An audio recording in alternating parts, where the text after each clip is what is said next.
The death of Mama Elena frees Tita from her mother's wretched sentence, and her excitement about marrying John Brown is diverted only by the birth of Rosaura's second child, a girl, whom Tita names Esperanza.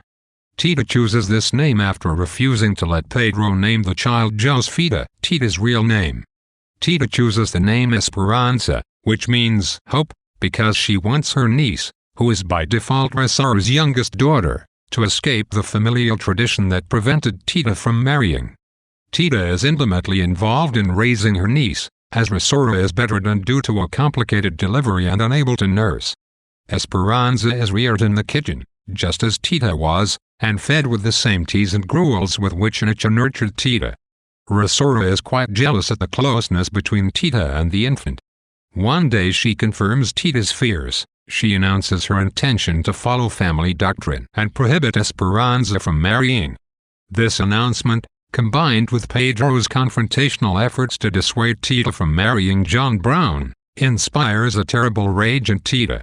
It is with this rage that Tita prepares a meal called champondongo, to be served during John's visit to ask for her hand in marriage. While cooking, Tita experiences a sensation of tremendous heat that compounds the heat of the kitchen to create an intense steam. Anger permeates her body, and everything surrounding her aggravates her. Tita's feeling is said to be like water for chocolate, referring to the preparation of chocolate, during which water is brought just short of boiling several times before use in the recipe. The heat of Tita's anger rises until she is suddenly interrupted by the arrival of Chencha, who has returned to the ranch happily married and ready to begin a new life. Chencha's return lets Tita take a break from cooking to prepare for John's arrival. She takes a shower in the outdoor bathroom, a new one built on the same spot where Gertrudas's shower episode occurred. In the shower, Tita's rage subsides, and the heat slowly dissipates.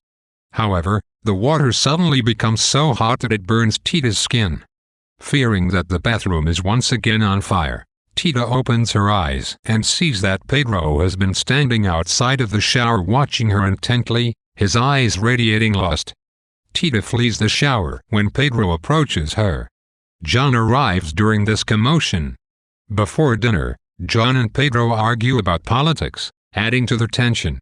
When John formally petitions Pedro, now head of the household, for Tita's hand in marriage, Pedro agrees begrudgingly. John presents Tita with a beautiful diamond ring, making the engagement official. John leaves that night for America to bring back his only living aunt for the wedding. After dinner, Tita is left to clean the kitchen. In a small room off the kitchen in which Mama Elena used to bathe, Pedro once again confronts Tita. Without any words, he takes her to a bed in the room and makes love to her, taking her virginity. Though Rosaura and Chencha see the phosphorescent plumes and strange glow coming from the room, they refuse to go near, fearing that the commotion is the ghost of Mama Elena, bringing fury from the other side.